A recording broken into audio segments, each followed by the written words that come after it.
You are the artwork. You are the product. You are what you're creating. I've been going through a lot of literature recently, and I think my ideas have been deviating. They've been kind of moving back and forth between this idea of becoming and this idea of being. And to put those in simpler terms, one of the ideas, becoming idea, is rooted in doing, in sort of generating tension or turmoil or opposing things coming together to create energy towards doing something. And then being is sort of the opposite. It's more static. It's more, there is no tension, right? And the being and becoming, I think I still stand by that, but I think that I wasn't really portraying a proper image because I was still under the illusion or under the impression of other things that I had yet to fully decipher. In short, I essentially deviated from the being outlook that I had reached a couple months ago, back towards a sphere or back towards a method or back towards an outlook of becoming, of creating more tension for myself. But I realized that what I was doing is going all or nothing in each pole. And that's not what you're supposed to do. You're supposed to be able to do both. And moreover, my idea of becoming was rooted in something external. And what do I mean by that? Even in the video that I made, the central idea I was talking about was let's create some tension in our own lives and let's harness the tension that we're already feeling into our creative work, into whatever that is. And that creative work will then sustain us. And the reason I gave that answer is because that's the answer I created for my own life. That's the answer I had. That's what I was doing. The creative work that I was creating, that was sustaining my life. It was the way, the method through which I lived. And I discovered that when I felt dissatisfied with life entirely. And so I ran from life and I ran into something creative. And you could say, oh, that's what you're supposed to do. That's the answer to the neurotic tension. And it might have been 200, 300, 400, 500 years ago, 1,000 years ago. In fact, that's what it was, is that the tension of the unbearable life led to the creation of new life in the form of something external, some artwork, some ritual, some tradition, something like that. Music, any of these things. But it doesn't work anymore. And you might say, it does. You know, artists are creating their music, people are creating these things, and those are the unifying symbols. That's what it is. But I realized something today as I finished Art and Artist by Otto Rank. Essentially, I had kind of maybe already realized this, but I wasn't conscious of it yet. And that's really what the modern age is. We're becoming conscious of everything. When we talk about Nietzsche, when we talk about what, God is dead, what does that mean? What is he talking about? Really, it's the preparation for the age of psychology. It's the intimation of the age of psychology. It's the realization that that's the age we're entering. And let me break that down. Up to this point, much of reality, much of the world was unknown. And religious tradition and other customs and things like that, rituals, those things gave us our understanding of the world. And it wasn't necessarily a full, complete understanding, but it was a way for us to defend ourselves against the uncertainty of reality. But suddenly we were able to pierce into the realities of our own behaviors. Suddenly everything that was once involuntary now has the option of becoming voluntary.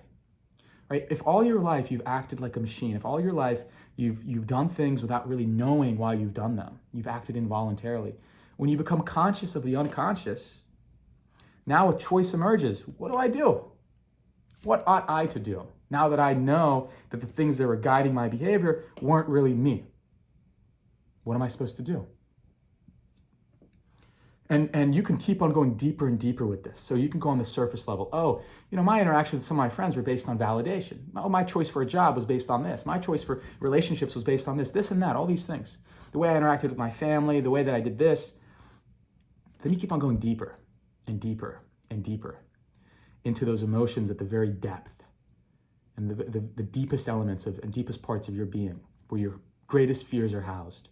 Those emotions you dare not touch, the emotions that you've ran away from your entire life. And you see there, that's the most difficult part to make conscious, but then you begin to see the deeper layers, the structural layers, that are giving birth to everything above at the very bottom. And when you become conscious of that, well, then you kind of understand Nietzsche's aphorism when he says, God is dead. We have killed God. How shall we, atone for this sin? And his obvious lasting line is, must we not become gods, is what he says. What does he mean by that? If up to this point God had been the director of our lives, and the director of our understanding of ourselves, he's saying, must we not now direct ourselves, choose ourselves, become who we are? And the reality is that this is actually the task of the modern person. And I'm going to get into more of this sort of ideas in some of these upcoming videos because I want to parse through them more in my own head. But the modern task of the modern person is this psychological act of becoming who they are, of personality creation. And I go back to what I said at the start of the video. You are the artwork.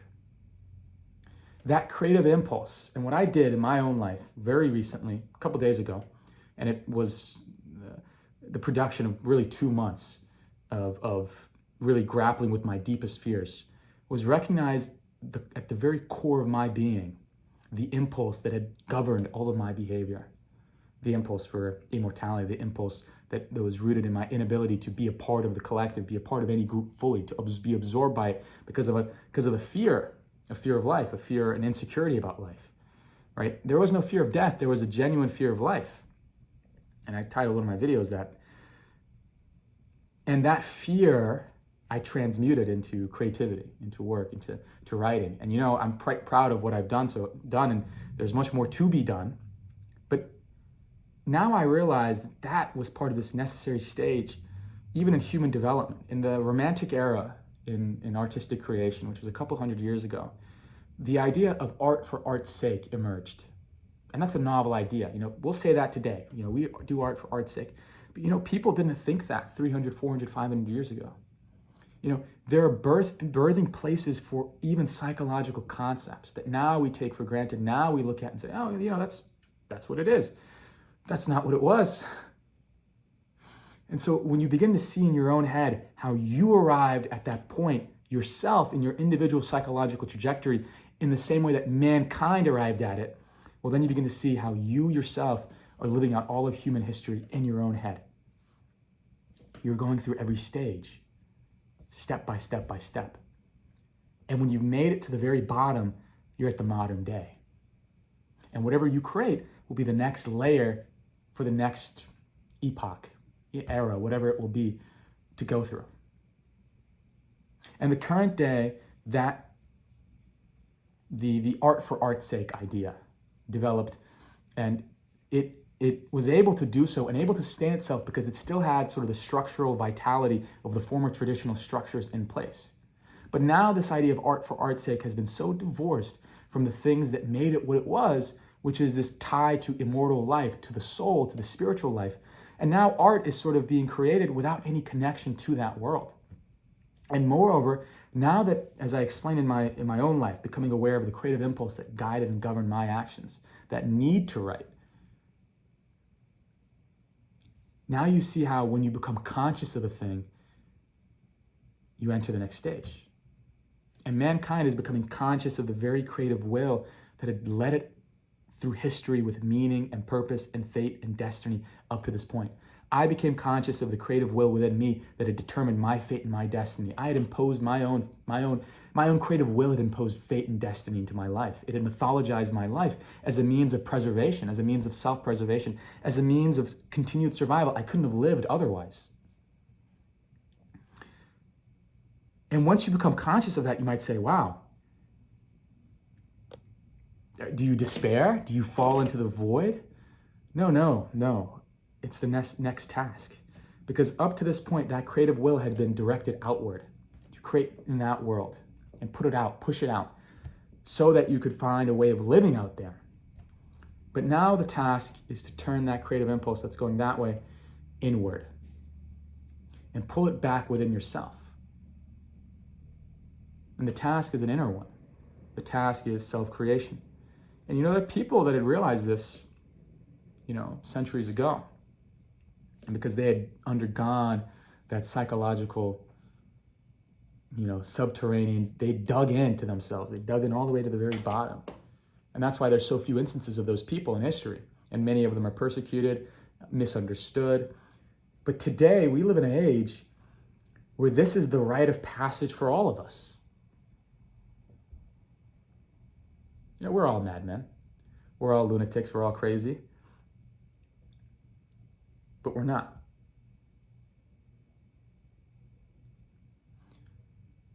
We're not. Because we're walking through the steps that we have to walk through. And so it's being and becoming. We're doing both. And we're directing that creative will inward rather than externally, rather than outward. And when we do that, when we direct it inside of ourselves, that drive for external immortality, well, that external infinity comes back inside. And now you have an infinity inside of yourself. You house an infinity inside of you. And it's self-generating. It's no longer tied to anything external. Nothing at all externally. And that's what it means to be a self-generating infinity. The cultivation of your own personality. That is the task of the modern person.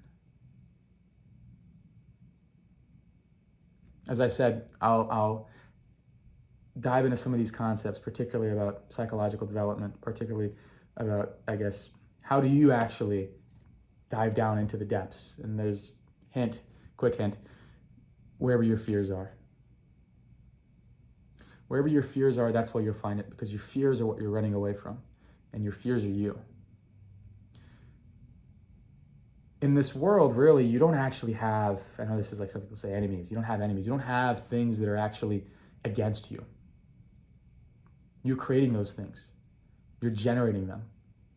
And so you have to go, and it's not just you, mankind, we are creating them collectively as well. And then we're internalizing them. We're having them internalized upon us psychologically. These various feelings of guilt, these structural feelings of guilt, these resentments, all of these things so deep within our psychology. And so when you get an emotion, when you feel an emotion that you want to run from, that's where you know you're in the right spot. When you want to run, that's when you know this is the most important moment. This is the moment of growth. What is this? What am I running from? What is it specifically? You have to analyze that emotion. And that's the hardest thing. But as you just sit there with it, you don't even need to analyze it. You know, I think the masculine idea is I need to understand, I need to understand, I need to understand. The feminine idea is quite different, I think. And I need some more insight into it, to be honest. But in short, what works is just sitting with it. Because as you sit with it, you realize, wait a second, this wasn't as dangerous as I thought it was. And suddenly that thing that was all enormous, all consuming, a threat to your life, it begins to shrink. And suddenly it's smaller than you. Suddenly you can barely see it. And as you keep on doing that, as you keep on confronting all those things you don't want to confront, well, you'll find yourself and you'll create yourself. And that's the thing, that process, this is it. You know, directing that creative will inward to the inner tensions, right? And in resolving them, there's inner growth, right? Because art aims to resolve them in an external push. And then it lives in that external push. It lives in whatever it's created. But now we live in our own eternity, in our own immortality, you could say. I know that's a bit of a stretch, but that's the central idea. And yeah, I look forward to talking more about this stuff. Thank you for listening.